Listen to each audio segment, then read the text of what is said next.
It's absolutely ridiculous that such a theocratic tyrant will lecture anybody in the world, looking for a day in which Iranians will be free. And this is what we have to concentrate on.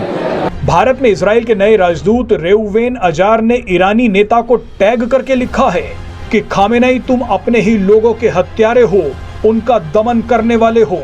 Israel, Bharat और सभी लोकतांत्रिक देशों में मुस्लिम पूरी स्वतंत्रता के साथ रहते हैं, लेकिन ईरान में ही मुसलमानों का दमन होता है।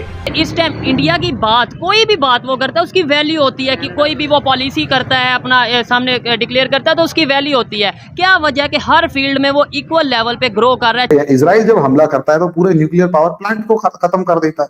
क्या उखाड़ लेता है? पूरे के पूरे डिप्लोमेट्स को उखाड़ देता है। 18 आर्मी ऑफिसर्स को एक मिसाइल अटैक में निपटा देने वाला इजराइल, ईरान कहां ठहरता है? बस ये है, ढोल ज्यादा बजाता है, शोर ज्यादा मचाता है। ईरान कहां से बदला लेगा? मैं एक सवाल सोचता हूं, ईरान कहां से बदला लेगा? नहीं ले सकता बदला।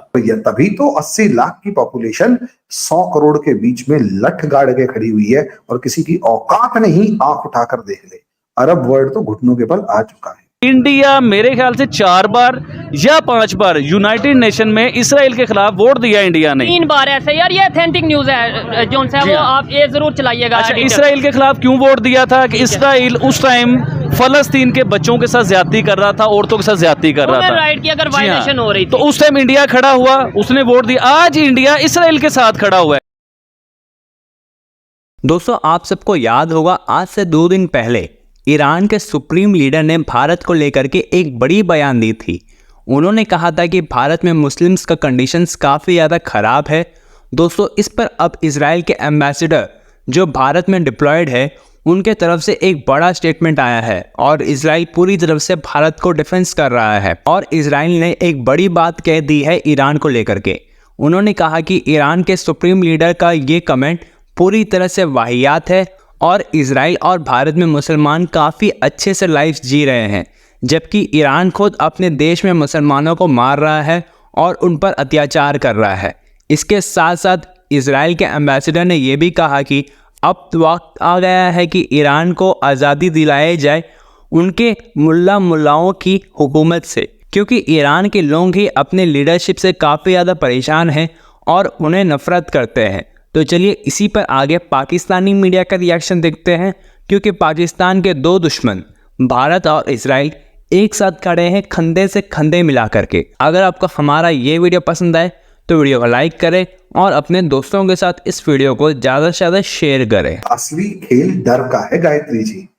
डर बिठाया इसने, इजराइल ने, कि जो तुम्हारे अंदर बेटा उतावलापन था ना, अब तुम्हारे देश के लोग तुमसे पूछेंगे तुमने लड़ने के अलावा किया क्या, और इजराइल विद्दे से देश के सामने तुम खड़े क्यों नहीं हो पा रहे। टेक्नोलॉजी में इजराइल के कसीदे कई बार पढ़ता हूं। कैन यू इमेजिन, रशिया का MiG-21 सद्दाम हुसैन की एयरफोर्स से छीन के ले आए। सद्दाम हुसैन की एयरफोर्स से MiG-21 उसकी फ्लीट के, उसके एयर बेस से चोरी करके ले आए और उसको सारा सीख लिया कि MiG-21 की प्लस क्या है माइनस क्या है। सोच कर देखिए, मतलब ऐसे ऐसे ऑपरेशन, बुद्धि चाहिए, वो ये लोग लगाते हैं ज्यूज। और यह तभी तो 80 लाख की पॉपुलेशन 100 करोड़ के बीच में लठ गाड़ के खड़ी हुई है और किसी की औकात नहीं आंख उठाकर देख ले। अरब वर्ल्ड तो घुटनों के बल आ चुका है। ईरान इसलिए लड़ रहा है क्योंकि अपनी लड़ाई उसको चाहिए, अदरवाइज वो कोलैप्स कर जाएगा। वरना किसी की हिम्मत, टर्की जैसा कंट्री की हिम्मत नहीं है, इजिप्ट की हिम्मत नहीं है, सऊदी अरेबिया की हिम्मत नहीं है जी। सऊदी अरेबिया नहीं, I think Saudi Arabia surrender कर चुका है। ट्रम्प के आने के बाद में, एब्राहमिक अकॉर्ड के बाद में, नॉट रिकॉर्ड सॉरी, के बाद में सऊदी अरेबिया और इजराइल के बीच में रिश्ते तकरीबन ठीक हो रहे थे और अभी भी सो है, they are not bad, right. 7 अक्टूबर के बाद इंटरनली तो बहुत अच्छे हैं, इंटरनली तो बहुत अच्छे हैं गायत्री जी, इंटरनली तो सऊदी अरेबिया को डर लगता है। इसका क्रेडिट आई थिंक ट्रम्प को देना चाहिए, बिकॉज ट्रम्प ने रियली वर्कड हार्ड कि दोनों के बीच में रिश्ते, और सऊदी अरेबिया को भी समझ में आने लग गया कि क्या गेम खेल रहा है पता लोग, या फिर मैं अदृश्य राज्य या राज्य, हाँ, जो भी वो खेल रहा है वो उनको भी समझ में आने लग गया। So they also want to dissociate from dollars, क्योंकि एंड ऑफ द डे उनको भी नुकसान हो ही रहा है कहीं ना कहीं। तो coming back to the topic, Saudi Arabia और इजराइल के बीच में रिश्ते ठीक ठाक है, तो why would Israel do anything to them? But Iran बहुत आंखें दिखा रहा था, इनके साइंटिस्ट को मार दिया तब भी नहीं माना, इनके लोगों को मार दिया तब भी नहीं माना, मतलब राष्ट्रपति को मार दिया तब देखो ना, औकात तो तब दिखाई जब रईसी के चॉपर को, अब देखो, अब माने या ना माने, अब जी क्रैश हुआ, क्रैश करवाया, अगर तो क्रैश हुआ तो अल्लाह की नजर सही नहीं थी, और अगर क्रैश इजराइल ने करवाया तो भाई साहब रईसी की धज्जियां उड़ाने वाला भी यही था। तो इसका मतलब दोनों चीजों में कुछ तो सोचो। राष्ट्रपति को मारने का मतलब समझ लो, आपके पूरी की पूरी आर्मी को लीड कर रहा था, सबसे पहले वो सुलेमानी नाम के कैप्टन को मारा, उसके बाद रईसी को मारा। अल्टीमेटली है क्या? और उससे बड़ी बेशर्मी की बात पता है क्या गायत्री जी? सबसे बड़ी बेशर्मी की बात ये कि जब ईरान ने इजराइल पे मिसाइलें छोड़ी ना, ठीक है, तो जॉर्डन से लेकर सऊदी अरेबिया से लेकर कुवैत से लेकर सारे के सारे उन मिसाइलों को गिराने में लगे हुए थे। 300 से ज्यादा मिसाइलें छोड़ी, 7 पहुंची, बस 7 जमीन को टच कर पाई 300 से। तो आप प्रिसीजन देखना कितना ज्यादा बेकार है कि 2% भी पूरी नहीं जा पाई। और नुकसान तो बिल्कुल भी नहीं किया, एक बच्चा बाहर खेल रहा था वो एक्सपायर हुआ है, वरना कुछ नहीं हुआ। और वहीं इजराइल जब हमला करता है तो पूरे न्यूक्लियर पावर प्लांट को खत्म कर देता है। क्या उखाड़ देता है? पूरे के पूरे डिप्लोमेट्स को उखाड़ देता है। 18 आर्मी ऑफिसर्स को एक मिसाइल अटैक में निपटा देने वाला इजराइल, ईरान कहां ठहरता है? बस ये है, ढोल ज्यादा बजाता है, शोर ज्यादा मचाता है। एक मिसाइल अगर इजराइल की जमीन तक पहुंच जाए तो मान जाए।